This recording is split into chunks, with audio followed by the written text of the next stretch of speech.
And so, hello then, welcome back to another Night of the Movies podcast, and by night, and in these podcasts, I like talking all things movies and TV, and whatever I want, whenever I want. And in today's podcast, I am talking about my thoughts on Wicked after seeing it a second time. So, let's get into it, shall we? My thoughts on Wicked the second time around. Was Wicked as good for me the second time around watching it in the cinema? So last week I had the chance to watch Wicked for the second time. But just before I get into my thoughts on Wicked for the second time, I'm going to quickly talk a bit more about my experience watching the film, watching Wicked for the first time at the cinema. I went into Wicked thinking it was going to be my least favourite film of 2024, thinking I was going to hate it. Genuinely, I did not like the trailers, the marketing did not appeal to me, and just something about the movie didn't look authentic. It didn't look real. It didn't look believable. It didn't look like something I could actually get into. And although I go into every movie wanting to love it, as I did with Wicked, I went in also expecting to not like it at all. And I was also not having the best day. I don't think I was feeling too well. I don't feel well a lot nowadays, but in particular that day I wasn't feeling too well. But I went to the cinema because I was like, okay, I heard all these people raving about Wicked. Some people saying it's an Oscar contender. Now let's see if I agree with them, because sometimes people call films an Oscar contender and I don't agree with them. I don't think Anora is as good as some people are saying, just being honest, and I don't think Conclave is as good as some people are saying as well. So I went into Wicked kind of with that mentality, thinking, you know, you may enjoy this film, but it may not be as good as, you know, it is for other people. And then about 5 minutes into the film, I found myself completely absorbed in it. That immersion in the film didn't go away for the next 2 hours and a half, or 2 hours and 40 minutes even. That's how long the film is. And I just couldn't believe how much it worked for me. And I think quite a lot of people have already seen, if you follow this channel, you've probably already seen my first review of Wicked, which I did about a week or two ago now. I just couldn't stop raving about the film, and I'd just come back from seeing it as well, so my excitement was even stronger than it probably would have been if I recorded the day after. Like, I just couldn't wait to talk about the film. I was literally buzzing.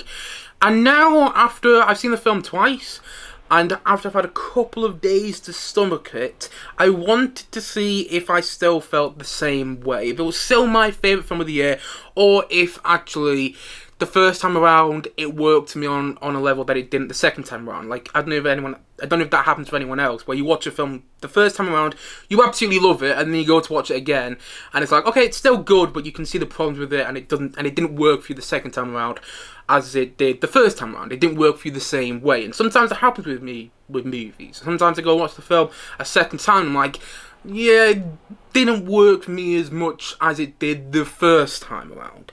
So, I went to go and watch Wicked the second time around, as I said about 5 times in this podcast today. I went to go and watch it for the second time last week. And after seeing it for the second time, I am so happy to say that I still absolutely love this film. I really do. And I am, again, so surprised to say that, because yet again, I went into the film the second time around not thinking it was going to work for me. I don't know why, but the second time around I was like, oh, it can't have been that good. Maybe I was just, what am I trying to say there? Maybe I was just exaggerating my love of the film. But then, the second time around, I was sat there and it was just hitting me harder, and in the best way possible. I felt emotionally attached to these characters more the second time around. Not that I didn't the first time around, but I felt more attached to them the second time around. The themes that are so beautifully and seamlessly intertwined into the movie really worked for me in a way that I didn't expect them to. Like, themes of being othered, themes of found family, themes of not judging a book by its cover, themes of animal cruelty. These are themes which are embedded into the film, strongly embedded into the movie, but at the same time, they're not spoon-fed to you. Like, I watched Red One, how long ago was that now? 2 weeks ago, something like that. And I hated Red One. Well, I didn't hate it, actually. I didn't have an emotional connection to it. And I think in order to hate something, you have to have an emotional connection to it. I didn't really care anything. I didn't really care about anything to do with Red One whatsoever. But I did not like Red One. It's one of my least favourite films of the year, is the point I'm making. And one of the reasons Red One is one of my least favourite films of the year is because it has all these messages about Christmas in it. And I love Christmas, clearly. I've got a Christmas t-shirt on today, got my Christmas decorations behind me. I love Christmas. But I don't like themes and messages being spoon-fed to you in films. I think that can rub people up the wrong way, and it really rubbed me up the wrong way whilst watching Red One. Like, there was a scene between Dwayne Johnson and J.K. Simmons in that film where they were literally just like saying what the message of the film was, and I was sat there going, oh my god, I got what the message was about 2 minutes ago, and this scene is still going on when you're talking about the message of the movie. But when you look at Wicked, which isn't a Christmas film, but has a lot of messages and themes in there, when you look at Wicked, it doesn't spoon feed the messages to you. Yes, it's got messages which it's trying to get across to its audience, but it does so seamlessly. Themes of animal cruelty, which are beautifully and heartbreakingly done in the film, in my opinion. And themes about being othered, which I also really admired in the film because I can relate to those themes. I have been othered. I've been left out. I think everybody has at some point in their life. This is not me this is not my sob story or anything like that. I'm just being honest here, you know. In the past, I have often been left out of certain things just because of who I am. Just look behind me. I'm a very weird person, you know. Just look at the way I do my reviews and how much I ramble on. I'm often left out of situations, which I'm absolutely fine about. But I don't sound fine, but I am. Anyway, the point I'm making is when I was watching Wicked and you see Elphaba being picked on and being othered by her classmates, I was sat there and I was like, yeah, I can relate to this. And that's another reason the film worked me. It worked me on a personal level. Something I really didn't expect, and something which hit me more the second time around. And films of inclusiveness. And I know that phrase annoys people, but just get over it. Like, about a week ago now, I was watching This Morning, which I don't watch often, but I saw a bit of it about a week ago, and they were saying, Wicked is being accused of being too woke. First of all, I hate the phrase woke. Too many people seem to use it nowadays and just throw it about like it's a word that means something. It doesn't really mean anything, and no one can actually pin down what the term really means. You know, no one can actually tell me or define what the word woke means. But anyway, they were discussing it on This Morning, of all places. I'm like, oh, please, just shut up. Wicked. Okay, maybe it's woke, but that's the point of the film. If you take the so-called quote-unquote wokeness out of the movie, then it wouldn't be the same film. That's the brilliance of the film. The fact that Elphaba is played by a black actress, and the fact that you have this charlatan, fake person who's in charge of Oz, who turns the people of Oz against her. You know, the best way to bring people together is by giving them a true enemy. One of my favourite lines in this film. And yes, it may be quote-unquote woke, or whatever you want to call it. It may be inclusive, but it works. Yes, it may be woke, whatever that term means. But that's part of the ingredient of the film. If you take the so-called wokeness out of it, it wouldn't be the same film. It would be much worse. So yeah, I don't care about the inclusiveness. I love how it's an inclusive film. I love how there's representation of all the different kinds in this movie, and I think that makes it work on another level. And the second time around, I really loved the musical numbers even more as well. I've been listening to the music a lot on Spotify over the past couple of weeks since I first saw the film. My favourite song from the film is Dancing Through Life. Dancing Through Life. Do da da do do do da da da. I forgot the lyrics and I can't sing to save my life. But I love that song. I love how that musical number is done with the rotating live, and I think Jonathan Bailey is such a great singer.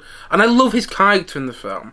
Every time he's on screen, I have this huge grin on my face. I mean, I had this huge grin on my face with all the characters in the movie, but him in particular, I'm not really sure why yet. You know, I don't know anything about the second film, by the way. I don't know anything about Part 2 to the Wicked story, which we're going to get next year. I've never watched the Broadway stage musical, so I'm completely new to this story. But I really like the direction they're taking Jonathan Bailey's character. He wasn't what I expected him to be, and I loved Dancing Through Life. I mean, there's so many musical numbers that I love in the film. I love Popular. Popular, I'm gonna be popular. I mean, I can't sing. But I also love Defying Gravity. And the second time around, I particularly loved One More Day in the Emerald City. I think that's what it's called. Da, da, da, da, da, in the Emerald City. I can't remember the lyrics. I'm terrible remembering lyrics to songs. Unless they're Beatles songs. I'm great with remembering lyrics to Beatles songs. But any other music, I'm terrible with remembering lyrics too. But I love all the songs in this film. Yet again, I love them. There's a couple more that jumped out to me the second time around that didn't jump out for me the first time around. Like that One More Day in the Emerald City. That didn't really jump out to me the first time around, but it jumped out to me more the second time around. Same with There's Something Happening in Oz, the one that Peter Dinklage sings when he's voicing the goat earlier in the film, when they're talking about animal cruelty going on in the land of Oz. That song stuck out to me the second time around more, as did so many scenes in the film. Like, I didn't really talk about it in my first review, but one of my favourite scenes in the film is when you see Elphaba and Glinda properly connect for the first time at the Oswald Ballroom. I think that's what the setting is called. It's during the Dancing Through Life section of the film, and it is a section. That section goes on for like 10 minutes. I love that section, by the way. That's not a diss. That's not a knock on this film whatsoever. I love the Dancing Through Life section, and I particularly love how it sort of concludes with that scene at the Oswald Ballroom where you finally see Glinda and Elphaba properly connect, and you see their friendship begin to grow. That scene where they're dancing together and everybody's watching them, I think, is one of the best scenes in film over the past year, if not the best scene in film in 2024. For my money, that's the best scene of 2024. And I've seen some people be a bit critical of some of the performances in the film, particularly Michelle Yeoh. I think Michelle Yeoh steals every single scene she's in. I love Michelle Yeoh in this film. And I'm not a huge Michelle Yeoh fan. I haven't seen her loads, but I think she's remarkable in this film. If you've seen the film, you'll probably know why I said that word there. Because it's one of the phrases, one of the most memorable moments she has in the film. She sees Elphaba use her magic for the first time. She goes, absolutely remarkable.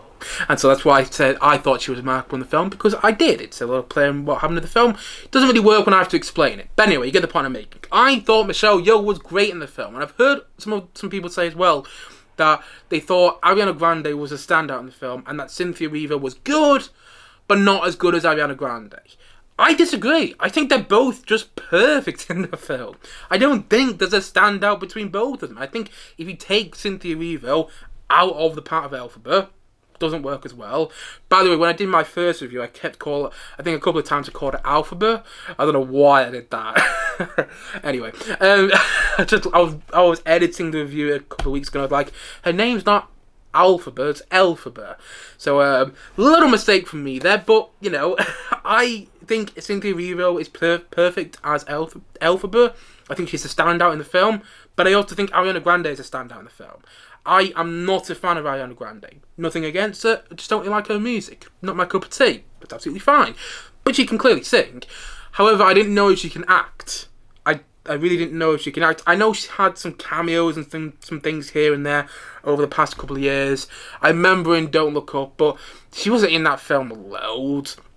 And this is quite a demanding role when you really think about it. The role of Glinda is not an easy role to play. And I didn't know that going into the film. And I really was very skeptical about Ariana Grande going into the movie. I was like, oh, come on. We've seen some artists try and act before. As much as I love Elton John, he was not great in the second Kingsman film. And I was worried we were going to get a similar sort of performance in this movie. I was wrong. Ariana Grande is also a standout in the film. And you know what really stuck out to me with her performance? How great she is at comedy. The amount of times I laughed at her character in the film intentionally was really surprising. And I think Ariana Grande, I think she's perfect in the film. And the double act of Cynthia Erivo as Elphaba and Ariana Grande as Glinda the Good Witch are just perfection. You know? I don't understand why people are having problems with the performance of this film. I think Jonathan Bailey is also perfect in the film. Jeff Goldblum is playing the part he was born to play. And yet again, the second time around, I didn't see Jeff Goldblum when I was watching the film. And I mean that in the best way possible.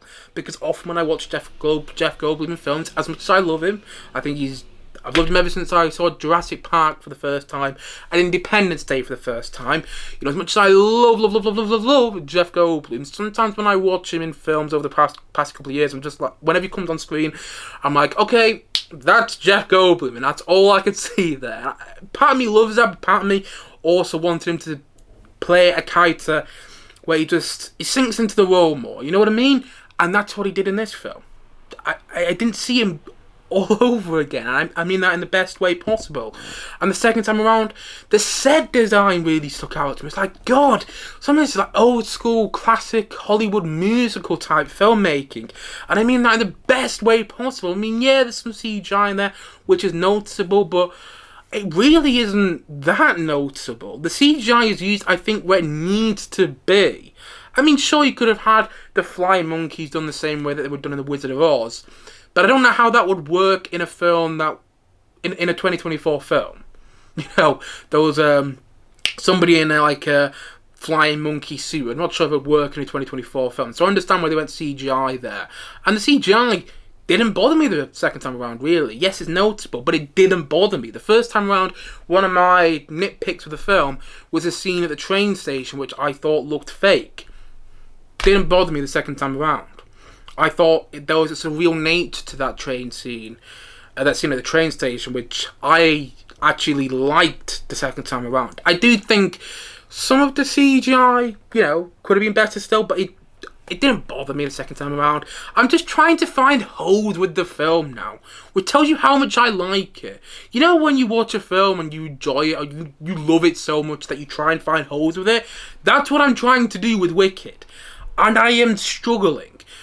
I suppose I would say that the first 20 minutes of the film are a little wobbly. Well, actually, not even the first 20 minutes. I take that back. I think the opening is brilliant. I would say the only bit that's a little wobbly is when you see them go to Shiz for the first time. Until you first hear Cynthia Erivo as Elphaba and Ariana Grande as Glinda sing for the first time together, when you hear them go, "There's been some confusion with a room here at Shiz." That moment is magic, by the way. When you first hear them sing together, it's like, wow, you got the harmonies and you got that casting perfect. And I watched Cynthia Erivo on the Graham Norton show, I think it was a week or two ago now, and she said that they weren't auditioned together. The first time they sung was when they'd both been cast by the first time they were sung, which I think is mind-blowing, because imagine if that didn't work. I mean, it works perfectly, but imagine if their voices did not work together. This film would not work up to the same degree. I truly don't think it would, but I think the film is a little wobbly from when you first get to Shiz, from when you first hear them sing together, I think it's a little wobbly from when they first get to Shiz to when you see the musical number. What is this feeling? All suddenly new. I felt the moment I laid eyes on you. God, I just love the music. The songs are bangers. But yeah, I think it gets a little wobbly there. But even that, again, I'm just trying to find problems. That section doesn't bother me because the rest of the film is so well put together and flows so well. Look at the pacing. I love how there's no parts that drag. Yeah, I've heard some people say that the second act of the film, the middle section of the film, the liminal section of the film, whatever you want to call it, I've heard some people say that that section of the film drags. Completely disagree. I thought that section was beautifully paced. Sure, it slows down, but I think it needed to. I think if you just kept with the same pace for 2 hours and 40 minutes, it would feel exhausting. But because it slows down, you're able just to exist in the world for a little bit. You exist in the world of Oz, which I loved. I loved the world building. And that's something I didn't expect to say about this film whatsoever. And I love how it ends. It's part one of the story, but it feels complete, and yet it leaves you wanting more. There's not many films, or not many TV shows, or anything like that, where it tells you part one of a story, and it can make it feel complete. You know what I'm saying? Quite a lot of times when you watch part one of a story in a film or a TV show, it can feel incomplete. Like, I remember watching Dune for the first time, the first Dune, and you get to the end of that film, and it felt incomplete. I would even argue that Dune Part 2 felt incomplete, but that's another topic for another day. And sometimes, like, with the Star Wars movies, you get to the end of The Force Awakens, I love it, but it does feel a little incomplete. You know, Luke Skywalker, instead, you know, at the start of The Last Jedi, when Luke Skywalker throws the lightsaber backwards, if he did that at the end of The Force Awakens, I actually think it would have worked better and made Force Awakens feel a little more complete. But you get the point I'm making. Sometimes you watch a film in a trilogy, or sometimes you watch an episode on a TV show where there's like multiple seasons of the TV show, and you get to the end of that season of the TV show, you get to the end of the film, and it's part one of the story and it doesn't feel complete. And it's okay that it doesn't feel complete because it's part one. But it does leave you wanting more. But this film, somehow, you know, it treads that fine line of being part one and feeling complete, but also leaving you wanting more. It's like The Empire Strikes Back. I did not expect to compare The Empire Strikes Back to Wicked. If you told me I was going to do that about a month ago, I would have laughed in your face. Genuinely. But here we are in 2024, where the things have happened. Yes, at the end of The Empire Strikes Back, it's part one of the story. It's part one of them, you know, it's part one of them defeating the Empire. But it's a complete story. You don't have to watch Return of the Jedi straight away. I mean, it's great if you do, because it's a great film. But at the same time, yes, Return of the Jedi concludes the story, but Empire also concludes it as well. And I think Wicked's kind of like that. I think Wicked Part 1 is similar to Empire Strikes Back in that it concludes a story, but there is still story to tell. And you're excited about where the story's going. And boy oh boy do I hope they pull it off with Wicked Part 2. Because Wicked Part 2 has a lot riding on its shoulders. You know, I remember when It Chapter 2 came out in 2019, I remember how disappointing that film was. I remember coming out of the cinema like, yeah, I enjoyed it, but it was disappointing. And now I just look back on that film like, I'm never going to rewatch that. You know, and I really enjoyed It Chapter 1. Not as much as Wicked Part 1, but I really enjoyed it. And they're two very different films. Don't really know why I compared them, but I did. But yeah, I really enjoyed It Chapter 1. And I was really, really disappointed by It Chapter 2. And I am so hoping that Wicked Part 2 sticks the landing. Because if it doesn't, next November, I'm going to be heartbroken. I'm going to be so heartbroken. You know, because I feel like I might not want to rewatch Wicked Part 1 again. I feel perhaps like, it might ruin my love of Wicked Part 1, which I really don't want it to. So, fingers crossed that in a year's time, I'm sat here talking about how Wicked Part 2 is one of the films of 2025. Fingers crossed, because God, I hope that's the case. Because I love the story now. I can't wait to see where it goes. And I haven't looked up. I've been stopping myself from looking up where the story goes. Because I want to know ASAP how the story continues. But I also don't. I want to wait to see how Jon M. Chu, who's the director of this film and he's going to direct the next Wicked movie, who is a splendid filmmaker. I mean, just look at his work on this film alone. I want to see his version of the events, particularly apparently as they are changing some story elements around. There's going to be 2 new original musical numbers in the next Wicked film. So even if I did look up the story or went to go watch the stage musical of Wicked over the next year, I don't know if it would be the same conclusion that I'm going to get next year in Wicked Part 2. Maybe it will be, but I just don't know at the moment. And I don't want to know until a year's time. And I'm annoyed that it's a year's time. I wish it was in like next May or next April we got to the conclusion of the story. But at the same time, though, if they need to next November to make Wicked Part 2 the best film that it can be, that's totally fine with me. Hey, that rhymed. So yes, I'm very, very excited about Wicked Part 2 because I absolutely loved Wicked Part 1 the second time around. I titled this podcast today, was it as good the second time around? You know what? It wasn't as good the second time around. It was even better. And I can tell you now, I really didn't expect to say that. I like I said before, I thought this movie was going to be the worst film of 2024 for me. Genuinely. It's now my favourite film of 2024. I can't quite get over that. I really can't get over that. And I'm not saying objectively it's the best film of 2024. I'm not saying it's going to win all the Academy Awards when we get to the 2024 Academy Awards. Although I do think it's in with a chance of being nominated a lot. I do think it's in with a chance of winning certain Academy Awards, like, say, set design and costume design, because they are just extraordinary in the movie. But at the same time, from a personal standpoint, this is the film that when I look back in 2024, it's going to make me smile the most, And in the end, that's what I want from film. That's what I want when I go to the cinema. I want to smile, I want to be swept up by the story, I want to feel attached to the characters, I want to be wowed by everything I'm seeing on screen, and I want to go back and rewatch the film time and time again at the cinema until it's not in the cinema anymore. And that's what I want to do with Wicked. I don't want to go and watch Moana 2. I don't want to go and watch Mufasa when it comes out, or Sonic the Hedgehog 3, or Craven. I have no interest in watching Craven anyway.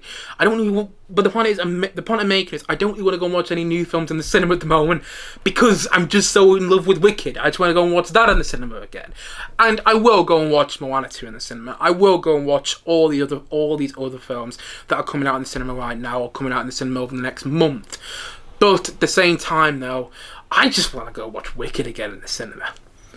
Because it's a proper movie. It's not only a properly good musical, it's a proper movie. It's an expense. I think it was actually, it's not even that expensive of a film. Considering how epic and sweeping it feels. It only had a budget like $150 million. I might be wrong there, but I swear I read somewhere that the budget for this film was only $150 million. And the budget for bloody Red One was $250 million. Where did that money go? Genuinely, I've seen Red One, and I still don't understand where the money went. But I've seen Wicked, and you can see the money on the screen in the best way possible. And it felt like an experience, and I always say that the best movies feel like an experience, particularly when you watch them in the cinema. So yes, you get the point. I absolutely love Wicked, and I loved it even more the second time around. And so, all in all, I'm going to say that Wicked, I'm going to say that once again, it's a 10 out of 10. Yes, it has its small issues here and there, but I don't care, because I love this film so much. God, it's magical. It really is. There is nothing quite like it, in my opinion. I mean, yes, it's like The Wizard of Oz, but it's also its own thing. I think if you haven't seen The Wizard of Oz, you can still watch this film and get quite a lot out of it. I don't think you have to have seen The Wizard of Oz to enjoy this film. I think also, though, if you have seen The Wizard of Oz, you will enjoy this film as well. It treads that fine line of being for fans of The Wizard of Oz, but also for being for newcomers to the world of Oz. And there's not many films, not many prequels, because this is a prequel to The Wizard of Oz in the end, that managed to do that. You know, I don't believe prequels that managed to work on that level. You know, if you're not a fan of musicals, this isn't going to change your mind. But I love a properly good musical. And that's exactly what this film is. I can't wait for part 2 in a year's time. And without a doubt, this is my favourite film of 2024. And I really didn't expect to say that. I thought it was going to be my least favourite film of 2024. But there you go. I love being proven wrong, especially when it comes to films surprising you. And that's exactly what happened with Wicked. Or should I say, Wicked Part 1. Fingers crossed Wicked Part 2 pulls it off. Fingers crossed. But for now, Wicked Part 1 did. And so, all in all, as I've already said before, and as I'm going to say once more, a second time around, on the second viewing, Wicked worked to me even more so. And that is why I'm once again going to give it a 10 out of 10 from me.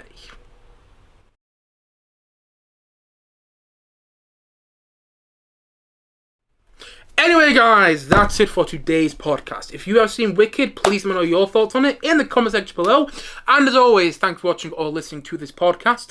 And if you haven't yet, please do click down below and like and subscribe on this video. I look forward to many more videos and many more podcasts coming very, very soon on this channel. As I've already said, thank you as always for watching or listening to this podcast. And well, we got there in the end, didn't we? I will see you guys again. Boy, do I ramble on, don't I? I ramble on way too much. Sometimes to my detriment. Anyway, thank you as always for watching. As I've already said, thank you as always for watching or listening to this podcast. And I will see you guys again soon. But bye for now. Bye.